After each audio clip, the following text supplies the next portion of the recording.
Moshi Moshi world. My name is Max Stein, and I love video games. I'm the Megabuck. I really love video games. And my name is Raph. I also love video games. Come on, Gold Ship. Come on. Oh, hey, guys. Vinny here. I love video games. Hey. And welcome to the Game Treasure Podcast, where we discuss treasured video games of yesterday, today, and tomorrow. Warning, the Game Treasure Podcast is not for children or anyone with a brain. Thank you for joining us, listener or watcher. We have an interesting show for you today. I'm gonna skip right to the point. Listen, we're gonna talk about that damn horse game. All right, but first, this damn horse game. Oh, this damn horse game.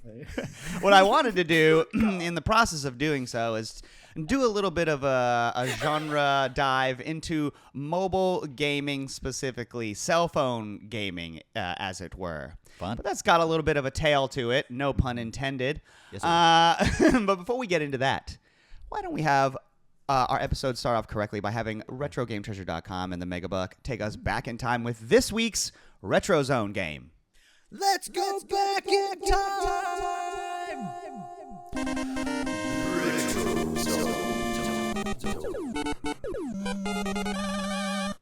Is it guys going down Splash Mountain? Oh, okay. Yeah, I'm what out. was You that got it. one? Shit. Okay. It's Nah. the Ernest P. Worrell opening of Splash Mountain at Disneyland TV special circa 1987 or whatever. Whoa, know what I mean? So rare.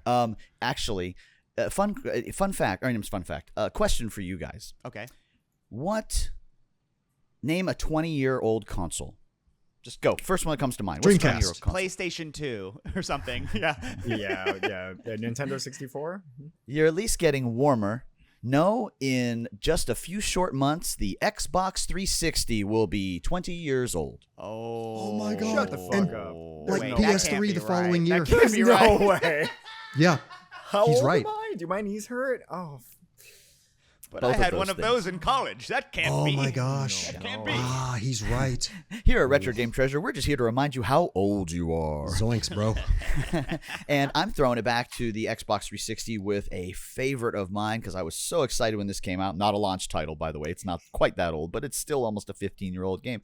I'm talking about the pseudo reboot of Mortal Kombat on the Xbox Holy 360 smokes. and PS3. The Mortal First Kombat reboot. that was just called Mortal Kombat. Ah. First reboot. What about second reboot? Yeah, not to be confused with Mortal Kombat 1. Not This to be is technically- confused with Shaolin Monks. that which I game's great. think That's Mortal also- Kombat, and that's Mortal Kombat. Oh, in but Mortal this is Kombat Mortal 1, they Kombat 1. teased with an arcade machine of Shaolin Monks 2, Mac. I don't want to talk about how upset that made me, but this is what, number 8, I think. Okay. That sounds about right in chronological, because there was a 9 and then there was a 10/X and then 1. This Mortal Kombat in particular was, it was a return to form for me as far as playing Mortal Kombat games.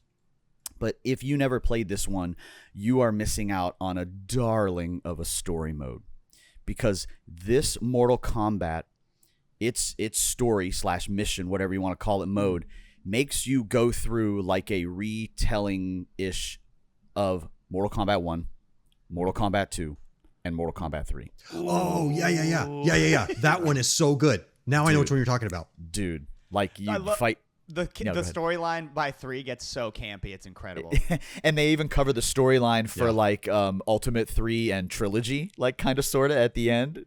I don't remember playing this one specifically, but I gotta say, Mortal Kombat, I feel like their track record on story modes has been good for it. They always have kick-ass story modes after that. yeah. They kind of SNES lost one. me in the 3D ones, like when you got into Bo Raicho and Armageddon and all those others in the middle. They kind of lost me for a little bit in there. But the originals had such cool, solid like lore, and it was arcade lore at the time, right? Like this set up what is now like the modern Mortal Kombat game. Okay, This how's looks very modern, yeah.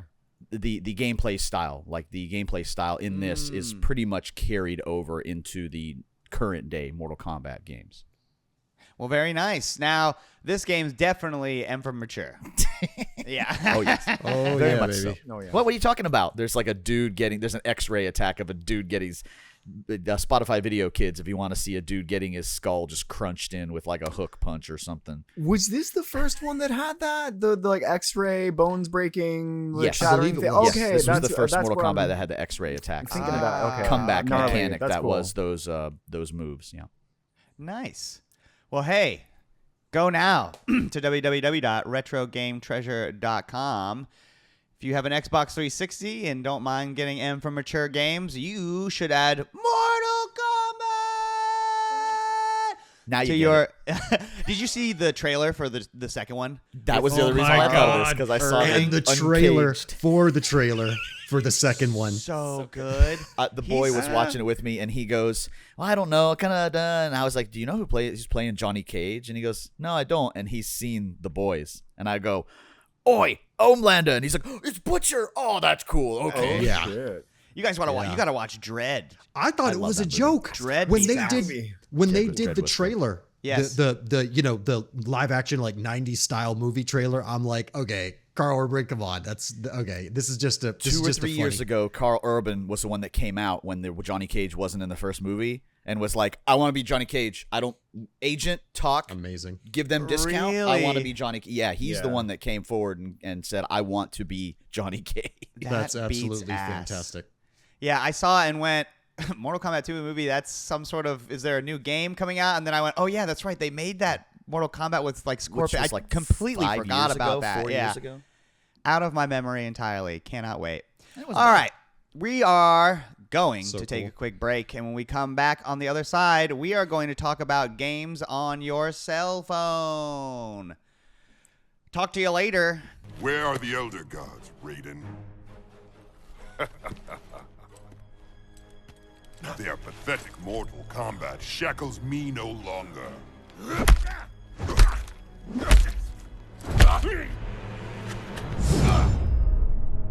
Okay, you've reached the voicemail of the Retro Game Treasure podcast. We are here to play with our phones.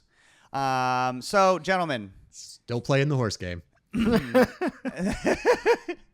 this damn horse game is pretty bumpin'. It has 30 million downloads approximately worldwide, as far as I can find, as of right now. You thought I was joking 2 So weeks we're ago. like, all right, I have to get to the bottom of this and how many people be playing on their phones. And I said, this is a perfect excuse to talk about games on your phone and where it has gotten like to. it. The point has gotten to. So let's begin, shall we? The first evidence that I could find of a piece of like software getting put on a handheld phone is a 1997 Nokia, the brick with the screen, right? It's Snake and several other games, Tetris. Remember, the case on the Nokia phone was not to protect the phone; it was to protect the floor. It- That was my first phone. I had he's one. not wrong. Yeah, Did Nokia everybody have one? 3310. The Yeah? 3310. Yeah, it's my Yes. first phone. Yeah. If you had a cell phone, yeah. That's mostly what we used it for. In 1999, NTT Docomo launched the iMode mobile platform in Japan, which allowed mobile games to be downloaded onto phones for the first time.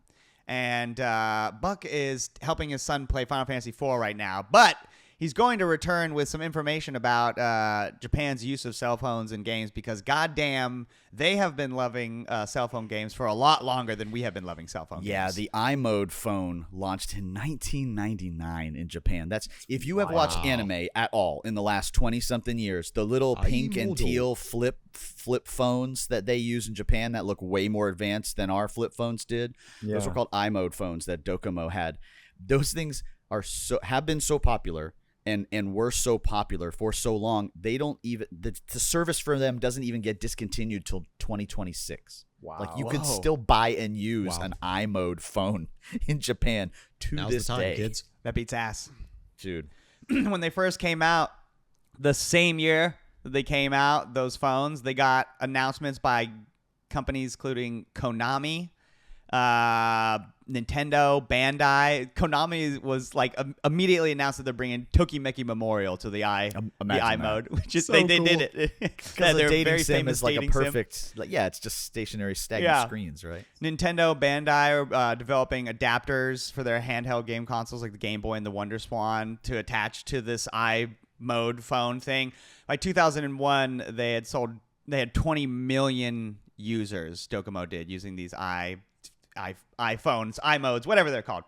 But another big game changer comes when Apple launches the iPhone in 2007, along with the App Store in 2008.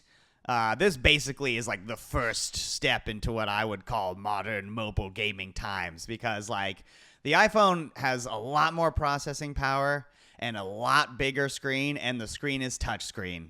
So it's the first moment where this bitch is like built for simple input control gaming. The entire thing is the screen. Cannot stress enough how important that is in comparison. But the App Store is even more important than the iPhone itself, I think, because the App Store is independent from mobile carriers, right? Whoa. You're way further than we need to be. You can't get to the App Store on the iPhone until you talk about the Nokia N-Gage. Engage. Okay, go ahead. Go ahead, James. The Nokia N-Gage came out like 5 full years before the iPhone, and that was Nokia's taco phone, if you guys remember, because it was the shape of a taco. That's what everyone called it. Nokia N-Gage premiered at $299, ended up having 58 games for it, right? Notable games for the N-Gage, and some of these don't actually suck.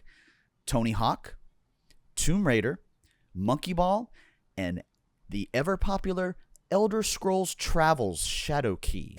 Whoa. What? There was a first-person Elder Scrolls, a la Elder Scrolls and Kingsfield-style RPG for this phone. No way. I had never heard of this before. It looks like a sidekick. Can I just interject in here Yes. real quick? I was working at GameStop at the time when the Nokia N-Gage released. We were software, etc. And then the very next year we converted to a GameStop. And I got to tell you, this thing did not sell very well. It did not. And but I can say that by far the most we sold where N-Gage is concerned, by far, Tony Hawk was the top seller in Played our in store. short spurts, right? By far. The rich I didn't kids even- were the ones that played it. Here's even the heard of this biggest Elder Scrolls problem. game. Here's the biggest problem, and it did get fixed in a redesign. But you're talking a phone that didn't last more than like 2 or 3 years. It had to have a redesign. In the initial N-Gage, to swap the games, you had to take off the back and take out the battery. Whoa. The whole thing. The whole Sick. backside of the phone. It was a nightmare. You have to be an electrical engineer to swap Tony Hawk out. You gotta have jeweler's tools. Get that little jeweler's screwdriver that in glass there. that's got like thing the off. three Little on it. microscopic Swap the game screwdriver for these- ants.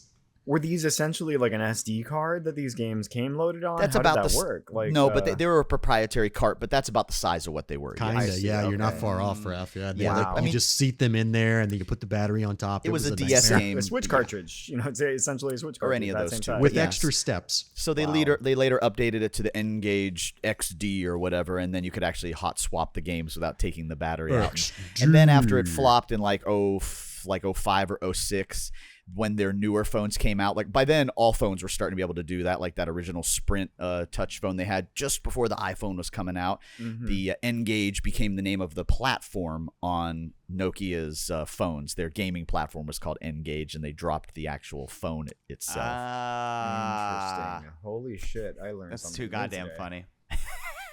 Some of those games are the Elder Scrolls game is sought after by collectors. It's not it it's is. like you can't, like, playing it is very freaking difficult, but to actually own a copy in the box is pretty cool.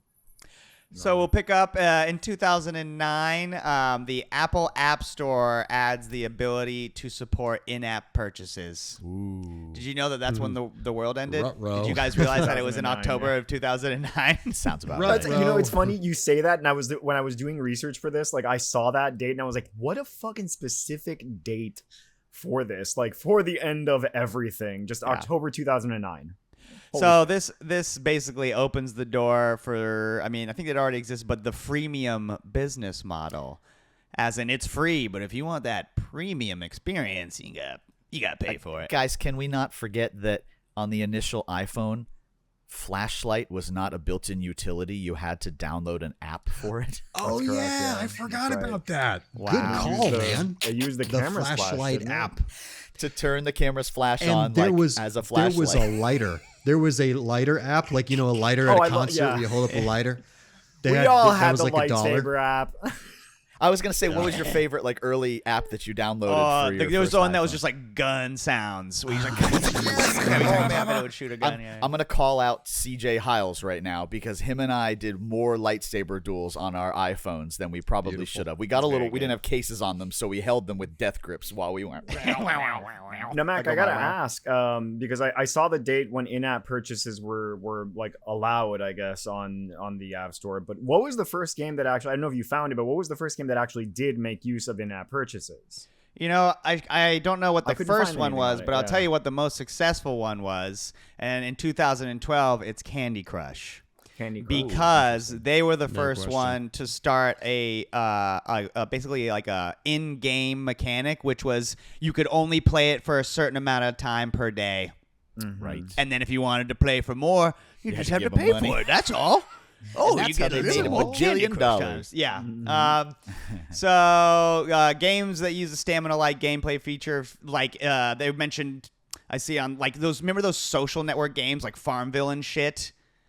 Yeah, That Farmville. model existed there, but Candy Crush was the first one to really do it on like a mobile phone with the in-app purchases to make it so easy. These people have their credit cards already linked to their phone bill and shit. So this just gets worse. The increase in money grabbing like desire has produced some pretty famous moments throughout history. I've got some infamous gaming moments caused by, like I said, the end of the world. Flappy Bird. If you haven't heard about this game, it was an app that on February. It's such a weird story. It's Have such we a all weird played story. it? Have we all played it? Yes. Flappy Bird. Sure. Yes, Or a yeah, clone yes. if you don't. You go from own left it. to right on the screen, and you tap the phone to make this bird flap his wings to go up and down to avoid obstacles. Balloon fight. It made so much money. On February 8th, 2014, the creator of the game went to Twitter and explained, I am sorry, Flappy Bird users. 22 hours from now, I will take Flappy Bird down. I cannot take this anymore. Which is pseudo genius because that means people scrambled to buy it and The he following- just cashed out. Yeah, well, yeah. On eBay, there were for phones him. being listed, like phones that had Flappy Bird on them, being listed for $1,500, and they were getting bids of over 90 grand. Wow. The It's list, like the PS3s that have PT It's not on it. that good that of a have Silent game, Hills guys. the lists, and this is funny. The listings were actually removed because they violated eBay's rule that says smartphones had to be restored to their factory settings before they could be sold. Dumbasses. Yeah, eBay gets a portion of that. What were they thinking? Yeah. Pokemon Go, another famous moment in Oh, cell phone so gaming good. history. Do you remember was where so you good. were? I remember where I remember- was. I remember when the world almost achieved world peace. Yes. Because Where of was Pokemon it Go. going? Isn't that the truth, man? Yeah. Holy For like smokes. a microsecond, everyone went outside and said, "Whoa, so are you my I neighbor?" talk to strangers. My name I is talk to Matthew. strangers, man. It's fucking the amazing. dog had like 8 walks a day. Overnight, the entire United States was transported back to the 1950s. And overnight, It was about a wonderful. bajillion zillion people were basically introduced to like geocache games, essentially, right. where it's like go to a place in real life to interact with something. Niantic overnight became $1 billion company, right? Because they had figured out that technology. Right. There was a surge in the Pokemon trading card game at the same time because a lot of people were being introduced to Pokemon in the real way for the first time. And then, they got all excited about that. And that's when a boom happened. Now, while it's crazy this stuff is selling millions of copies, like when that came out, if you go all the way back to the iMode phone days, and this is just a chance for me to throw out a Final Fantasy game, really, but one of those iMode phones got a sequel to Final Fantasy IV, Final Fantasy IV: The After Years.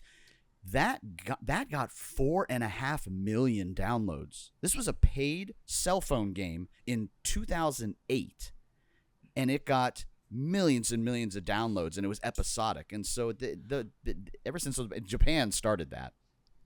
Another really funny, infamous gaming moment that I think we all love is the BlizzCon announcement for Diablo Immortal. Is Raph gone again? Jesus, I'm back. Yeah. I don't Okay, know what good. keeps going Raph, on. don't you have a phone? Yeah, Did you guys have so cell phones? if you don't know what I'm talking about, I guess if you don't give a shit about Blizzard or Diablo at all, in 2018, BlizzCon, which was just like a place where they would go to reveal all their games, had like guys on stage talking about this new Diablo game coming out, and then they told everyone, this is only for your cell phone. And then they had a bunch of people line up to ask questions, and basically everyone's question was, what the fuck are you talking about? There's literally when a guy. Is a normal Diablo coming out? There's a guy that says, is this an out-of-season April Fool's joke? And then everyone like and gets really rowdy. And then one of the guys from Blizzard on stage goes, do you guys not have phones? Which is probably the worst thing he could have said. And everyone basically begins booing immediately and hated it. Yep. But And I yet digress. it still made millions of dollars. Yeah. They don't deserve it. Cut to today, and a lot of shit has changed about cell phone video games. So games like Call of Duty and Fortnite have basically perfect versions of themselves for your cell phones that a fuckload of people play. A cursory Googling will tell you that the global mobile gaming, that's a tongue teaser, a global mobile gaming market generated an estimated of $92 billion in revenue in 2024. That represents Wow. 49% of the entire video game industry's earnings. I believe it. Here's just to interject. Here's what I think happened. Okay, I'm trying to explain away the Blizzard being idiots thing without. I don't care about Blizzard. They started seeing those dollars, right? The gaming companies, and they went, "Oh, everyone plays games on their phones now." I'm probably 6-7 years in the past.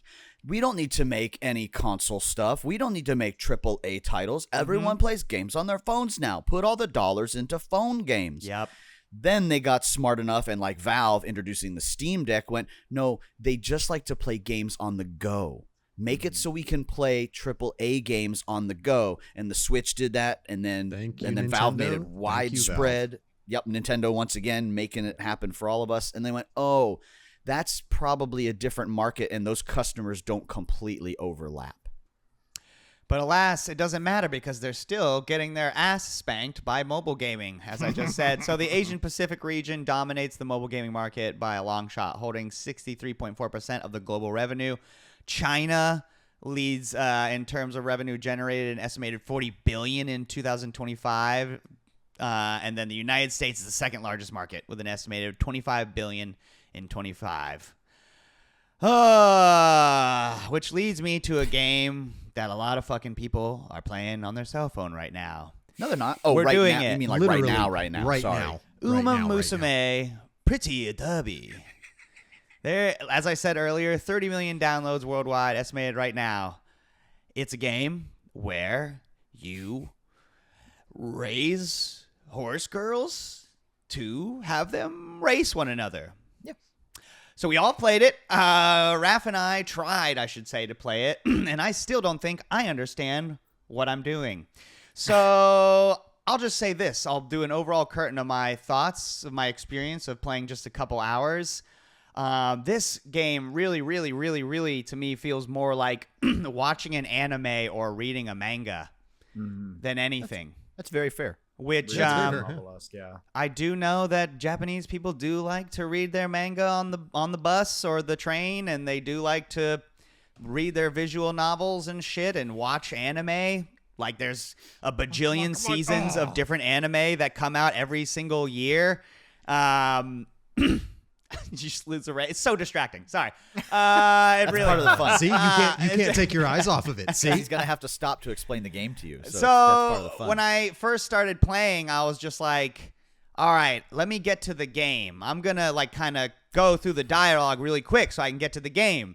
And so I'm skipping dialogue and skipping dialogue and skipping dialogue and skipping dialogue. And I'm just like, when do I do the game? And I felt rushed. You Like are I needed to playing the play game. it. And I was just like, oh, I'm so frustrated with this. But then I went back the next day and was just like, it was early on in the day and I had time. And I was like, let me hop in this horse game. And then I just like appreciated the scenes that were going on, and kind of like I said, got the cue. I was like, oh, you like watch this game, kind of like you have to read it. Like there's a lot of moments where you have social interactions. It's kind of like Persona adjacent in certain game modes. It really like, does remind me a lot of Persona 5. Yeah, there's like a career mode you can yes. do. This is the only mode I've played so far. There's a career mode where you can draft, so to speak, like it's funny because it's the only mode. a horse girl. Well, there's We like did it, boys. the story There's a story missions. mode, too. Yeah. No, the story mode is just watching cutscenes with the different horses. That's basically what I figured. Like I did this. I did one episode and I was like, oh, it's episodic. I can actually the real watch game it. is You like hit the nail on the an head. anime, It's like a yeah. Persona, like life sim style, because there was a huge anime when this came out in Japan in 2001. It's been out in Japan already for 4 years, which is why there's so much content for the States, because they have 4 years worth of content they can roll back on. So you're playing it, and you got like when you first do your first run, the game is just trying to like get you to like, here, we want you to buy stuff. So just like click this and then click that and then watch this and then click this and click that. And I'm just like, I'm not really 5 learning. different currencies. It's a gacha game, and that's what it is. But you start a career mode, and there's a bunch of shit that's happening. One of the things is that you select like assistance cards, and they're like your teammates, so to speak. It's like the equivalent of picking your horse girl's girlfriends from school. Yeah. You should probably just hand this over to Venny so he can explain how this game works. Which will literally, I mean, it'd be really cool if you guys paid attention. But they like, you'll do I've heard every training with word the you've horse said. girls. And like, depending on who your horse girls' girlfriends are, you'll have moments where they'll interact with each other. And that's the Persona part. You did, so you did play it. You get it. Well, I'm trying to explain it, and you won't. Anyhow, so my one gripe with this is that I haven't found many choices as far as when you go to talk. Like you get will have one dialogue option. Yeah. So typically. far, everything I've done is just like it's like it tells me my character's line. It's like, all right, now you say this. Until you get to the end of that dialogue box, and it makes you choose one of the selections, and that affects the stat you're I getting. have not one done or that two. yet, I've and I've gotten some where I get 2 dialogue options, and the most I've had is like 3. But yeah, Okay. it's That's the only most a part. Few of them, That's in the career mode. After you do every training, there's a chance that it'll prompt a dialogue with one of the other horse girls that you did the training with. And then it pops up at the end and says, like, would you like to go for another run, or would you like to go eat tacos? And if you go for a run, you increase your speed, and you go to eat the tacos, you increase your energy, which is how you train more. So you just make little choices like that. The thing is that every one of the girls has a different racing style based upon the stats, and all the different training styles affect all of those. Where this gets kind of fun, and I'd love Venny to jump in now, is that all of these girls in this anime are based on real-world horses. Yes, they are. Oh my God, are they based on real I just revved his horses? engine. He's ready to go. I Okay. actually have a couple. Okay, go ahead. I have some questions about the different horse. Write 'em girls down. and, like, Save 'em for No, go ahead. No. Let's start off with that, and then Well, we'll. so let's say my starting horse girls.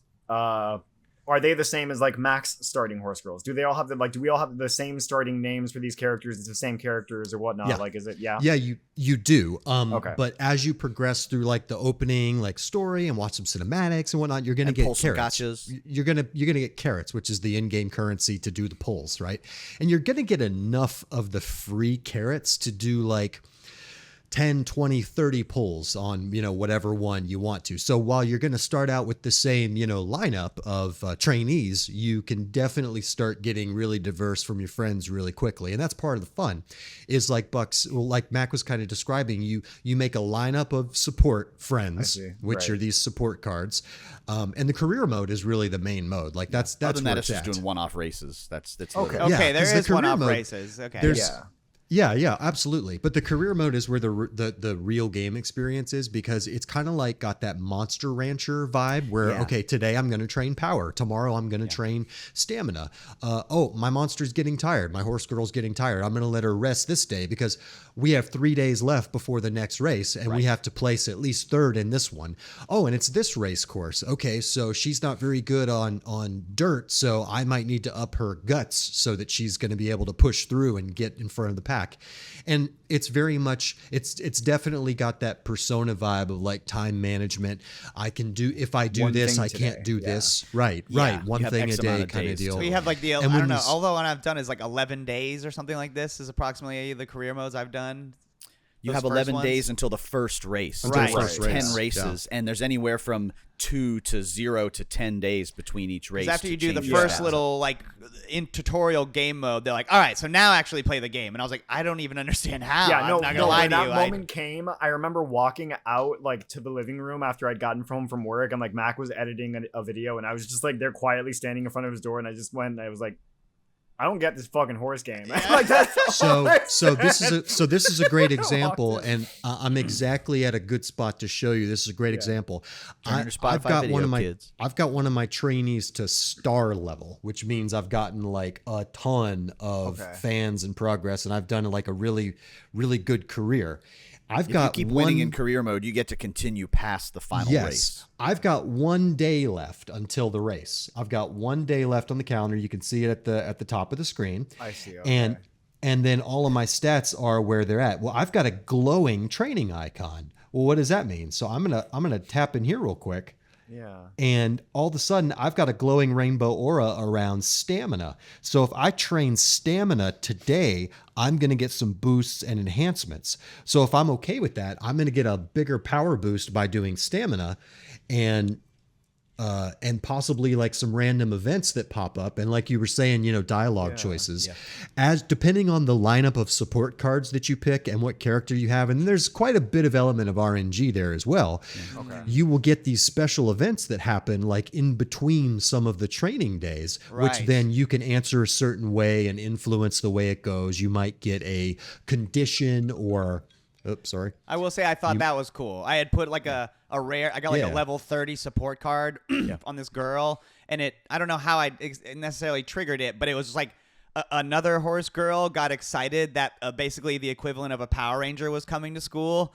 And Yeah. then like they had a Yes. conversation about the Power Rangers, and then it made Yes. her stats go up, and I was like, all right, I can see if you like So- if you like reading manga and you're not like me where just like reading puts you to sleep instantly, so I was just like, I can't fucking play, then it's cool. If reading puts you to sleep, at the bottom there's the skip double button where it will fast forward through all of the dialogue, including all the single choices, because you have no choice. So it just zips through them, and it goes straight to the you have a choice prompt. Interesting. Interesting. So it'll go through all of that, because you can set it to different things. You can say, you know what, I Is- do want to read those, but I only want to read the new ones. And so there's a setting at the beginning of career where you can say, only show me the okay. new ones. Don't show me the repeat ones. Because, I was going to ask, because I was like, I wonder if those guys have turned this, if they've basically seen every interaction, or if they've turned that setting off so that they don't watch any of it. Because I was like, I feel like if you turned it off, there would be barely any game here, because there's so much Well, it's time still like spent Monster reading. Rancher at the end of the day. So here's what happens when you finish a career mode and why it's important. Do you guys remember Yes. Rogue Legacy, that game Rogue Legacy, where every Yeah. time you died, you picked an ancestor and you Oh, kept yes. getting better? Okay, or like yes. Infinity Blade, it was always the same.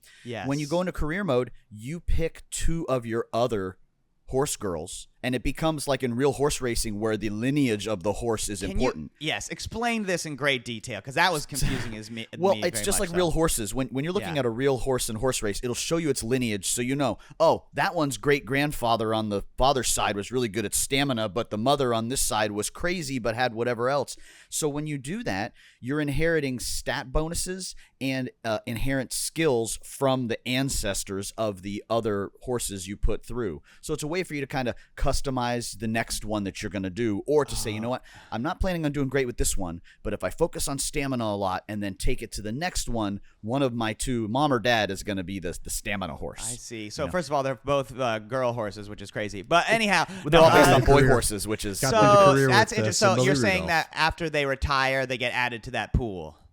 they always the do. le- And is you that can the use them to do legacies? the single Yes, races. the legacies. Okay. You can use them to do all the single races, anyone that you finished Cool. a career with. Okay. Which you can do with rooms. Like me and Venny can go into a room and we can race some of our horses 'Cause I already against each had- other. they give you- nice, dude. I got a vodka that's at B also. They- So you can do group races, team races, or just individual races, but that's all just for more in-game currency. The career is where you're doing more I must things. say, I was surprised at how much you have to know about fucking horse racing to understand what the fuck's going on.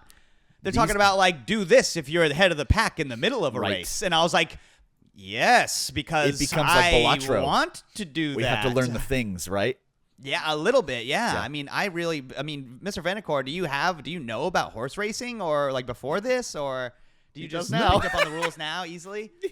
No, I just picked it up as I went. You all know, these girls are based on real life horses, so we've started seeing all these memes pop up online about these different horses and their personalities. Like Gold Ship is the most popular one because That's my basically this favorite. horse is like a JoJo character in horse form, like in real life. She's an ADHD, like insanely strong horse. Yeah. but she's nuts. Well, excuse me, the real horse was male, actually. Right.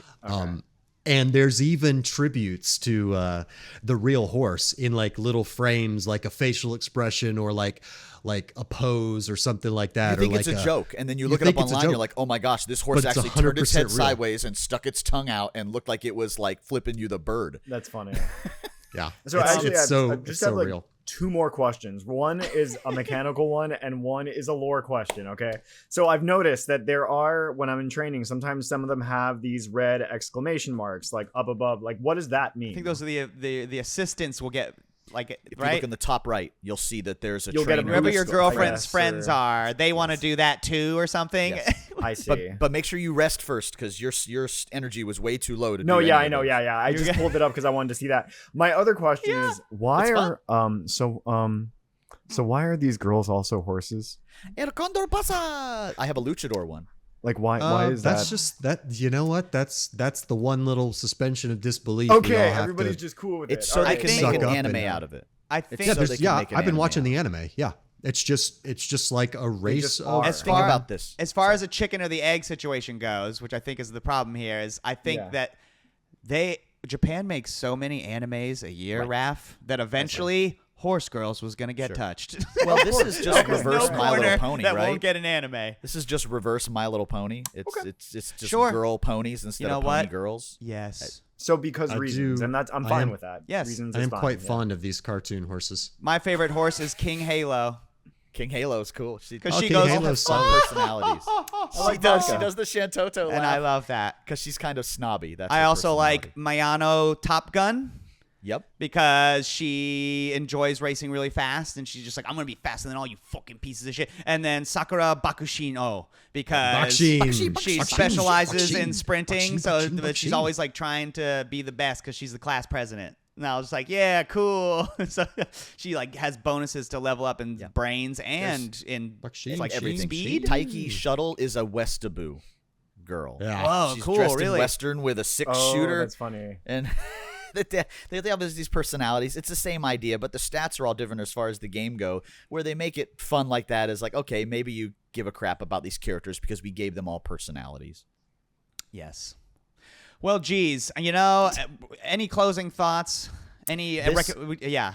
This game in Japan, before it came to the States, has just surpassed 2.4 billion with a B dollars in sales. Damn. This game, just this game for side games. Horse Girls. Dude, I was Let's go. impressed by the production quality of this game. to be Yeah. honest with you. Yeah. Like, it looks really good. And I went into this, I'm not going to lie, fully expecting to really not like this at all. And I kind of have been having But fun you're with right, it, though. I'm You hit not the gonna nail on the head lie. when I first It's started fun. it. If It's half fun, the yeah. mobile games spent this much time, effort, I guess money too, on production quality of Yeah. just like the screen Yo. transitions and the animation and Yeah. everything. Yo, they just gave everyone 1,500 carats, like in the last 1,500 5 carats, minutes. that's 10 pulls. in the last 5 minutes. So go get it. All right. If you are a fan of manga, or you are a fan of visual novels, or you are a fan of anime, subtitled anime, I guess, then just go download it. Get past that first hour, I guess, where they're like throwing everything and the kitchen sink at you. You better not have anything to do in the next 2 hours after that, because you're going to just be going, I don't understand. And give it a shot. Umamusume Pretty Derby. And that's where we are as far as cell phone games, my friends. You can get it on Steam, too. We're going to take a quick break, and when we come back, we are going to do our What Else You Got? Head on out of here. See ya on the other side. 2月22日ドコモの携帯 i モード誕生 All right, we did it. We talked about the horse game, and we don't have to do it anymore. So welcome to the What Else You Got, the section of our show where we can bring anything to the table, be it video game or otherwise. I will go first. I saw a movie. I saw Superman. Oh, yeah. sweet. Oh, dude. What'd you think? Ooh, that gives me hope because your taste of movies is all over the fucking place. It's just too James Gunny. It's just way too See, James I like that. Gunny. What does that mean though? Like I'll say I need this. to understand what the that guy means. that plays Superman kicks ass. That's right. all you need. The color no, you gotta stop interrupting. It's killing me. There's another part The guy that plays equation, Superman yeah. kicks ass. The guy that plays Lex Luthor and the writing for Lex Luthor in general is atrocious, my dude. That's a recurring no. problem with Superman movies ever It's- since after the Christopher Reeves. It's like someone told, like James Gunn was just like, asked someone, what is Lex Luthor like? And someone just said, he's a mad scientist. And that's it. Okay. And it's just like, not That's my deep, Lex bro. Luthor. Like, you know what I mean? Like, I prefer like the like very cold as ice, like plotting billionaire guy who's like trying to run for president or trying to run for mayor, like the whole the two-face, you know what I mean? I don't always jump to like guy inventing stuff. I'm like, You want the Lex Luthor with actual machinations in the background. Like, he actually has things that he's doing. And Yeah. he's not just going to wear Right. the He's mad supposed to be scientist very on his clever, sleeve. like Batman level of clever. Right, like Yeah, Batman. yeah. I agree. Yeah, and like right. Yeah, there in you this go. I get movie, every time he is doing anything, he is explaining what he is doing to everyone around him. And it's just Which like would be okay if he was like Joker in Dark Knight. Like there were 4 more levels that he didn't bother to explain. right, but it's not. It's more like a James Bond villain where he's just like incredibly corny because it's like James Gunn trying to be like, I want it to be fun. And it's just like, I know, but it's just he's not fun. Like Superman should be fun, but Lex Luthor is like a bad guy. He's like really bad. Like he's like lying to billions of people at the expense of their lives to defeat this thing that he's xenophobic against. You know what I mean? That's pretty Lex Luthor-y, though. No, that's what he's supposed to be, is what I'm saying. I'm sorry. I thought you said that's what he did in the movie. No, it's bummer. just like, instead, it's just like there's a scene where he has a military base on an island that is populated with guys that are like metahumans that he invented, and they're all wearing like cool mech suit things. But everybody that's like his employee there is wearing cargo shorts and a Hawaiian shirt. Because they're on vacation. Very Dennis Nedry. And of it was them. just like they're all going in and out of like army bunkers and shit, and they're all dressed in Hawaiian shirts. And it's like, I just feel like Lex Luthor would just like have them in like button-up shirts or something, right? Like, why would is it funny for him to have them be Hawaiian shirt? I didn't understand it. And there's like there's just a bunch of moments where like cut to a smash cut of someone's face going like, oh shit. And it's just like, okay, all right, thank you, James Gunn. That's very good. Okay, It's can you just- answer a question for me then Yes. regarding like DC superhero stuff? Did the Martha thing bother you? And Oh. yes, absolutely. that should be- It was Okay, just, I'll it's be just fine bad then. writing. I'll like You know what this I mean? Superman movie then. I don't understand how you. That's make like that my connection. gauge. Like the people that I let didn't. the Did Martha you like thing, it? It didn't ruin the movie for me. And I know some people that it just ruined that movie for me. When like I mean, they're it's both certainly brothers. dumb to do. It's just like bad writing. That's fair, but every movie's not perfect, and I can give them a pass on a crappy thing or two. I don't know. I'm not saying that it was bad. I love the guy that's Superman. He's built right. He acts good. The way they write him is great. Where it's just like there's a scene where the Justice, like they call themselves like the Justice Guys. And it's Green Lantern and Hawkgirl, and like there's like a running bit where they're like, we're the Justice Guys, and Hawkgirl's like, not our name yet. Yeah, that's our name. Not our name. And it's like a very James Gunn, like this thing where they're like being very tongue in cheek with each other. It's like, okay. And they come in and they're fighting a monster, and they're like fucking up Metropolis, and Superman's main worry is like he's like, yo, stop breaking shit, and he's like people, saving It's and I was very like, Superman. this is Superman. This I like. You know what I mean? There's a scene. Guy Gardner's supposed to be cheesy as the most cheesy. His haircuts and chin says and it all. That the guy from Firefly that plays him does a great job playing Nathan him. Fillion has He's been good. He's been multiple Green Lanterns in the He was animated the voice actor for DC universe. The Crypto okay. is in it, and he's like only used as comic relief and as like plot crowbar where you can just how do we get a crypto comes, which is just like, okay, that's fine. But They didn't do an origin story though, right? It's not. No, like an I'll say origin- this. No, they good. did such a good job That's of good. just starting the fucking movie. Like they That's do good, this Chiron that just like treats you like an adult, where they're just like, all right, listen, superheroes exist. Superman's here.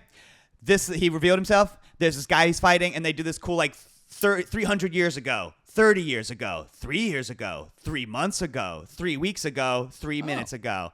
And the movie starts on Superman's first loss. That's the very first thing that's happened. Is he gets his ass kicked for the first time. Cool. And I was like, that's cool. Yeah. Okay. It's really just I won't give this away because you should still go see it. But the plot, I'm going to go see it the soon. plot revolves around completely something that Lex Luthor does that just made me go, that is the stupidest fucking thing I have ever heard in my life. That's the best thing you could think of. Like, that sucks, man. And it's not any of the other movies far. There's a part where I cried, and it's when Superman's looking for his dog, and Lois Lane's like, why you gotta look for the dog? And he goes, because he's out there somewhere, and he's probably scared. And I was like, that's Superman, really baby. sad. I was Yes, like, that's good okay. shit. See, that's cool then, because Yeah. the problem they've always had with Superman movies, Superman movies, all the way back to even Christopher Reeve stuff, is they always tried to make it superhero the movie. That Right. was always Superman movies, and what you just explained is Superman. I know you've read a shitload of Superman. You dove into tons of that stuff, and so. That's promising that they did. If there's some missteps, okay. That's But what it that's is. promising It's just- if they're understanding the substance material. Every better. scene with Lex Luthor made me cringe a so bummer. hard. That's a Like bummer. they have a scene where he's like showing the U.S. government his superheroes that he made, and one of the guys who works for the U.S. government goes, "Whoa, that's sick!" And he goes, "So sick, right?" And I was just like, "Huh?" Lex Luthor just said what now? Like, So in other words, there's gonna be a director's cut where they'll fix some of this stuff. I right? hope so. It felt like a lot of production notes with like, can we make Lex Luthor like cooler? And it was just like, no, stop it. Let me ask you this: when does Fantastic Four come out? Isn't that I don't know, really but that soon? looks Also, amazing. isn't Yeah, that it in like the looks next sick. week or so, Might or be maybe like by the time this today episode or airs? something even. I don't even Meh. know. I don't know, because I'm not a huge fan normally of them, and this is also like I the love third time Fantastic they've Four, rebooted yeah. them in the last Yeah. decade and a half. That could be good. I hope so. No, I'm actually excited about because I actually really do like Fantastic Four. Yeah. I'm a big fan, especially when Spider-Man was on the See, team. and I but, don't normally like the Fantastic Four, so I'm really hoping this time I around like I do. the kooky sci-fi stories. I think that's awesome. That's but, that's exactly. That's the way that they're kind of supposed to be. And the whole leaning into we're the superheroes of this world, and so there's a cartoon about us and there's a comic book about us, Right, and yeah. the joke with Ben Grimm being like, I don't say that thing like in real life. It's like, yeah, but your comic book version does. So suck it up, Buttercup. You're a celebrity. So that's my opinion on Superman. I would say if you're thinking about going and watching in the theater, I think you could wait till it goes to streaming. If that's Well, my I'm gonna opinion. go see it in the theater anyway. Yeah. All right, Buck. What else have you got for us this Because week, sir? segueing into my what else you got, we're about to do our family beach vacations. So the next couple episodes, if I have a totally different background behind me, that's because I'm not at home. But we'll definitely see Superman if Fantastic Four comes out. We'll see that while we're on our little family beach vacation too. My other what else you got was what you heard and saw in the background. Look, I'm a level with you guys. I'm an okay dad, but for some reason, my wife was really into sports as a kid. Especially my son is really into sports. So as a nerd, I kind of feel like a failure. He'd rather be outside playing basketball and playing video games. It's very backwards in our house. And on our 4th of July party, my son was like, if you can make that basket, Dad, I'll play Final Fantasy IV. And I was like, fuck, don't miss this, don't miss this, don't miss this, don't miss this. Made the basket. So my son is a couple hours in.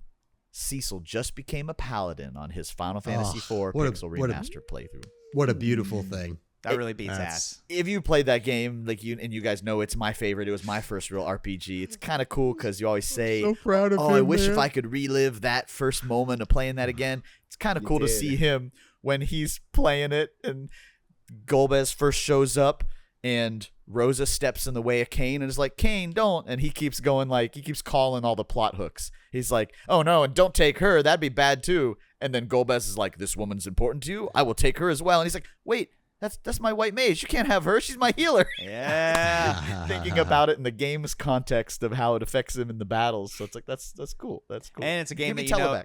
inside and out, and so you just reach over and help him with anything that he needs. I heard Yeah, you're like, he you got to use poison on the goblin. Yeah, I was like, Right. He's yeah. getting stuck. And he kept, it was good. It was smart, but he kept, when he'd fight enemies for the first time in an area, he would be like, try fire. Nope, not weak against fire. Try blizzard. Nope, not weak against blizzard. I'm like, hey, dude, you got a spell called scan that does that. You can just scan the first one, so you don't have to waste all your MP the first time you go to a new area. It'll tell you what it's weak against or if it's weak against anything. But it's funny to see him go that, like, Tella leaves and he's like, he's left me with this bard. Tella was awesome. And then Rydia and Yang leave and they leave you with Edward again. He's like, stop sticking me with this damn bard. Where'd Tella go? When's he coming back? I love it. Oh God, just wait. So I can't wait. And Yeah. and if you've never played 4, it's very straightforward. He doesn't like side quests either. It's very, what's Yeah. the next thing you do? That. What else? That's the only thing you can do. Is Yes. that right over there. Back in the day, it used to be linear. This Pixel remaster I'm enjoying. I haven't played this one Pixel remaster 4 yet. So between the music and, like, I was telling Venny last night, the water effects around, like, all the castles have a moat around them. You spend a lot of time over water. Really great job they did with, like, pixel water. And even the boy commented, he's like, that water is really cool for pixels. When the boat is the ship from Fabul is cutting through the water, the wake that splashes up looks really good. Has he played a lot of pixel art games? I mean, don't know, a lot right? of games that you play on, like, your phone and stuff, which is one of his main sure. methods of consuming games, other than Fortnite and some of the other ones that he's played. I mean, he's played, like, Borderlands and some of those too. So he's played some other modern games, but mostly shooters and a little bit of Batman's. But he played a lot of Plants vs Zombies and some of those that are all pixelated, especially when he's younger. So he's certainly been exposed to a lot of pixelated games. The Minecraft generation, right? So Beats ass. yeah. Raph, what else have you got for us today, sir? I'm gonna be honest with you guys. Ever since we did the Night Rain episode, I kind of have done nothing but play from Soft Games for like a while now. Yes. Attaboy. And I beat my first ever Dark Sovereign Which one? last night. Fulgor. I beat Fulgor. Ooh, nice. Wow. And the pests are back this week. That's not Yep. easy. They just announced last night, so as of this episode a couple days ago now, but they just announced last night, July 31st, Libra and Augur and the Fissure and the Fog, the Dragon, Everdark Augur. versions will start their rotation. All right. They're killing it with content. Yeah, dude, I've been playing a lot of that. I have just the final boss left to beat, but I've been doing all the remembrances. I finally Nice, dude. I did all the remembrances for Guardian. I've done all the remembrances now for Duchess. Cool. And yeah, I'm just going through it. I'm playing OG Elden Ring. I'm playing through that as well. So I've made some progress in that. I beat the Lionine Misbegotten the other day, which was kind of cool. I was pretty happy about that. And I've also been playing Bloodborne, a lot of Bloodborne as well. Oh wow. Yeah, I beat the Heck Cathedral Beast, and I'm kind of like at an impasse right now, not quite sure where to go, but I've just been exploring it, which has been a blast. But yeah, man, I've just been playing a lot of FromSoft games. I'll be honest That's with awesome. you. That's Who were about you it. playing with as when you got your Everdark clear? Which class? Iron Eye, because I was trying to access the remembrance for Iron Eye. So I was like, fuck it, let me just try to do the remembrance You for saw it. Iron Eye through here. Yeah, I love yeah. it. I'm glad you're Wow. playing some more too. I'm still addicted. I love it. I play it. Oh, I'm a couple hopelessly days a addicted week. now. Yeah, it's Hit me up. I love playing as every single class. Honestly, yeah, especially Guardian. I love Guardian. I started didn't learning think it I too. actually really love Guardian. I feel like but- Guardian only gets better once you learn the game's mechanics. better. Truly, honestly, and when you get the right relics for him too, like I've got that one relic that makes his his hurricane thing, the whirlwind thing last longer, and I can like kill things to get my art gauge up faster, so I can use it more often, including awesome, to actually kill bosses, which is gnarly. I love it. But yeah, dude, I'm just diving deep into these FromSoft games now. Fuck yeah. Very good. Mr. Venicor, what else have you got for us this week, sir? I mean, other than training vast amounts of anime girl horses, We did it for a whole weekend. and we did. I picked up Death Stranding 2 on the PS5. Nice. And yes. I did the whole recap. I read all the notes, and I'm like, okay, I think I'm in a good place to go ahead. And I got to tell you, one of the most nerve-wracking moments in my whole gaming career happened at the very, very start of Death Stranding 2. Can I say this? Is it a spoiler? You can say fast forward. Or... No, I can't. okay. No, I meant for everybody else listening, but for us, it's a spoiler for us too, huh? Yeah, exactly. Exactly. Let's Mac's just say probably gonna like play it. Don't spoil it for him. let's just say at the very, very start when you gain control of Sam for the very first time in this game, you're not by yourself. And so the first time he stumbled, I was like, oh God, oh God, no. Okay, all right, everything's fine. Yeah, I don't want to spoil it for Mac because it's kind of a cool thing. Mac's gonna run off and play it now. He's been on the fence already. Yeah. You'll know exactly what I'm talking about, and then you and I can talk about it. Because as soon as he took his first step, I'm like, "You're just gonna walk down there like this? Are you out of your mind?" And then once teaches you the controls and okay, all right, I think we're gonna be all right, guys. False alarm. How is the game overall? I did the first handful of it. The story setup basically was a good 30, 45 minutes after I watched the recap because I really needed the recap. And Does it it puts really- you. I was gonna ask, does it really like give you what the first game was? If you're like me and you got to that 20-hour hump and you just didn't make it. So all I had to do was look up the answer to like one or two little secrets. I just went on the Wikipedia and I was like, well, what did they mean by this? Oh, okay. And that's it. And I was good to go. Okay. And I jumped right in. It throws you right in. It gives you a great like starting little tutorial area to get you to, the first big like setup. And then once you're ready to go and you're back on the trail doing Death Stranding stuff, and it just throws you right in, nice and easy. And it seems to me like this time around, it gets you to the action a little faster, which is good. So I'm really looking forward to it. I'm excited that I'm playing this when it's the new. The new hotness, the new excitement, because I didn't get to touch Death Stranding 1 until like a year and a half, 2 years in. Now I feel like I'm kind of in it. So I'm pretty excited. I'm going to be playing that in the upcoming evenings for sure. Hell yeah. Nice. Yeah, I That's didn't get that's very what I got. far in that first Death Stranding. I also was super late to the party, and I was just like, too many It's funny games because to I don't play. feel like anything's spoiled for you because Yeah. it's just too confusing to spoil. People are just saying this one's just fun to play, and so it's just like, all right, I have heard that a lot. yeah. So, fuck yeah, good My job. final Hideo. little, my final little what else you got, and I agree, good job, Kojima, and is I am making a full collection of the Final Fantasy Magic the Gathering card not set. in the cloud folder.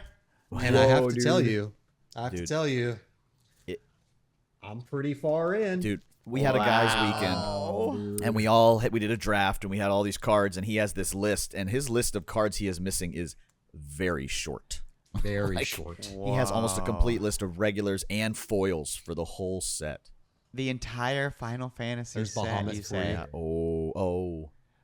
Foil Bahamut. Foil Bahamut. Nice. Yeah, I got my I've got foil. one of the I got my traveling- foil. My God. I've got got my one of the traveling chocobos. I've got the green traveling chocobo, which it is only in the collector's packs, and those are not ever being reprinted, and they are printed on neon green ink. Neon green ink. What? And when I pulled this thing out of a pack, it was worth $900. I looked at it a few days ago. People are paying $2,300, $2,400 for this card. It's fucking sick.